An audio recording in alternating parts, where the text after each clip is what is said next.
तो हम देखेंगे सामूहिक परामर्श क्या होता है। Group guidance. आधुनिक जीवन में समूह का सबसे अधिक महत्व है, क्योंकि जब से हम जन्म लेते हैं तब से समूह में रहते हैं, परिवार में रहते हैं, समाज में रहते हैं। तो सामूहिक परामर्श यानी सामूहिक रूप से परामर्श देना, किसी को, किसी समूह को परामर्श देना। किसी के पास ज़्यादा ज्ञान है तो वो अपने जीवन का जो अनुभव है वो समूह में बांटना, तो उसे कहते हैं सामूहिक परामर्श। वास्तविकता ये है कि जन्म से लेकर मृत्यु तक मनुष्य किसी न किसी समूह के संपर्क में रहता है। ये हकीकत ये है कि हम जन्म से लेकर मृत्यु तक किसी न किसी के संपर्क में रहते ही है। व्यक्ति परिवार में जन्म लेता है, उसका समाज भी होता है, समाज परिवार में होता है। परिवार एक ऐसा प्राथमिक समूह है जो व्यक्ति के जीवन में अद्वितीय स्थान रखता है। किसी भी व्यक्ति के लिए परिवार एक बहुत ही इम्पोर्टेंट चीज़ होती है, एक अद्वितीय चीज़ होती है। परिवार के बिना एक व्यक्ति का जीवन कुछ भी नहीं है। जो व्यक्ति के जीवन में अद्वितीय स्थान रखता है, दूसरे के साथ संबंध बनाना पारिवारिक जीवन के अनुभवों पर जैसा किसी व्यक्ति का परिवार का अनुभव होगा, वो उसी आधार पर समाज के अन्य लोगों के साथ अपने संबंध बनाएगा जैसा उसका परिवार होगा। तो सामूहिक परामर्श के आधार, इसके बाद हम करेंगे भी सामूहिक परामर्श के कौन कौन से आधार होते हैं।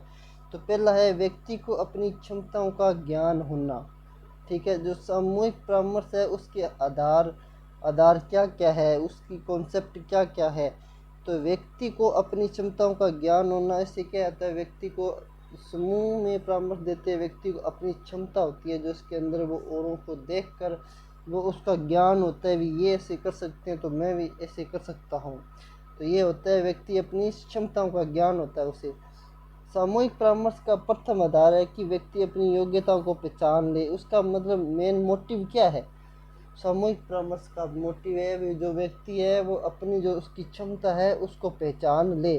ठीक है, वास्तविकता ये है कि कुछ व्यक्तियों को अपनी क्षमताओं का ज्ञान नहीं होता। हकीकत है भी कुछ व्यक्तियों के अंदर क्षमता तो होती है, लेकिन जब वो किसी को देखते नहीं है, जब तक भी वो क्षमता जब लोगों से मिलते नहीं है तो उन्हें वो उनकी क्षमताओं का ज्ञान नहीं होता है तब तक।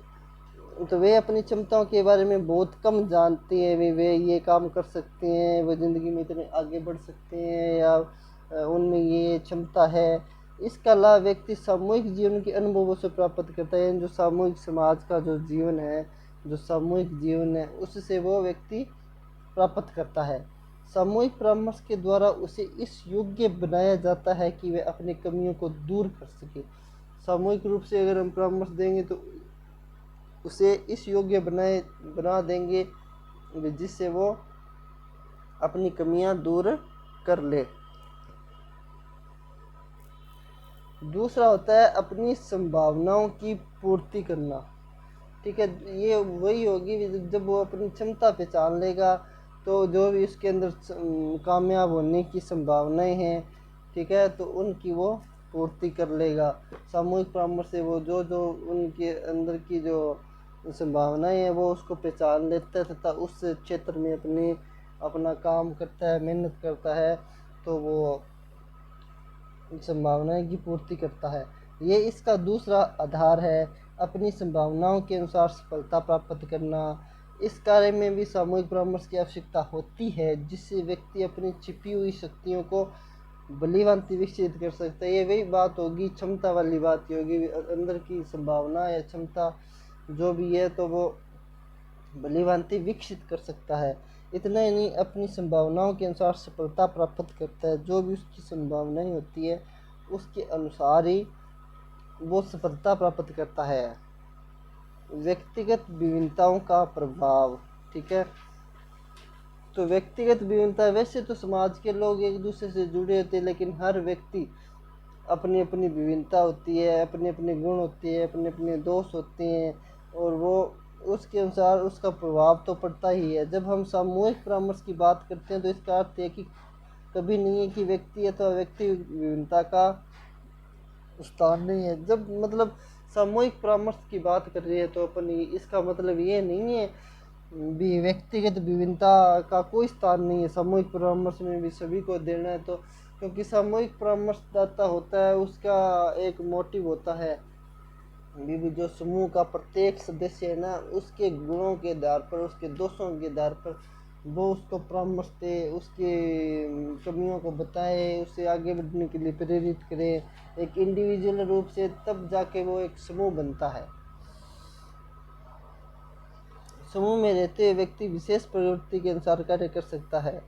विकासात्मक प्रक्रिया में सामूहिक अनुभव, जो अपने विकासात्मक काम है उसमें जो सामूहिक अनुभव होते हैं, इसका चौथा आधार है। जो भी अपनी विकासशील क्रियाएं हैं उसमें सामूहिक अनुभव हमारे कैसे, हम जानते हैं कि मनुष्य एक सामाजिक प्राणी है, समाज में उसका विकास सुचारू रूप से होता है, सामाजिक प्राणी है, समाज में मिलकर काम करता है, समाज में उसका विकास होता है।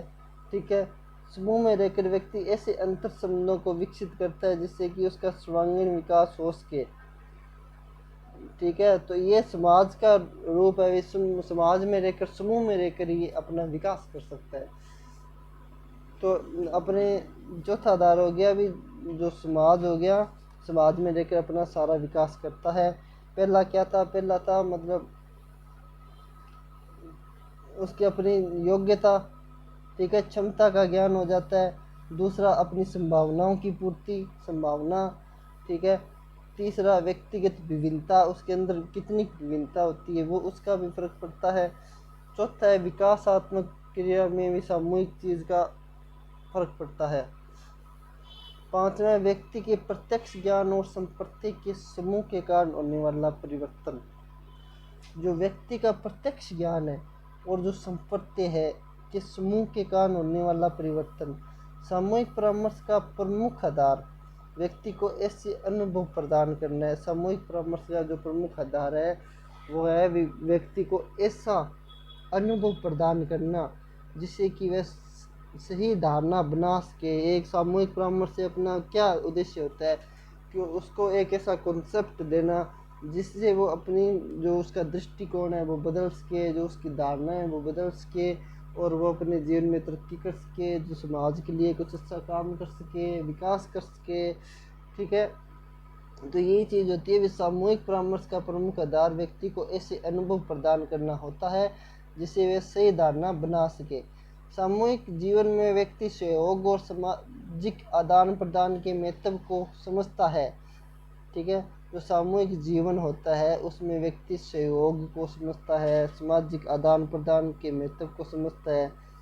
यदि कोई व्यक्ति सामूहिक जीवन में भाग नहीं लेता है तो उसका विकास एकाकी हो जाता है, उसका विकास रुक जाता है। ठीक है, अगर कोई व्यक्ति समाज में भाग नहीं लेता है तो उसका विकास क्या हो जाता है, रुक जाता है, एकाकी हो जाता है। वह अपने चारों ओर के वातावरण के बारे में गलत धारणाएं बना सकता है, जो भी सिस्टम चल रहा है उसके बारे में गलत धारणाएं बना सकता है, समाज के बारे में गलत धारणाएं बना सकता है, वो समाज का विरोधी हो सकता है, जो कि एक समाज के लिए अच्छी बात नहीं है। तो उसको मिलजुल कर रहता है तो वो एक दूसरे की सहायता भी करता है, एक दूसरे को परामर्श भी लेता है, एक दूसरे से मतलब बुरे वक्त में काम भी आता है, हंसी मजाक भी करते हैं, मनोरंजन भी करते हैं, तो जीवन एक सुचारू रूप से चलता रहता है, धारणाएं बना सकता है। सामूहिक परामर्श के द्वारा व्यक्ति अपने पर्यावरण के प्रति उसका दृष्टिकोण सकारात्मक हो जाता है, अपना जो वातावरण है उसकी भी रक्षा करता है। सब मिलजुल कर वातावरण के बारे में सोचते हैं, लोगों के बारे में सोचते हैं। ठीक है, तो इस प्रकार ये इसके आधार थे, समूह के आधार।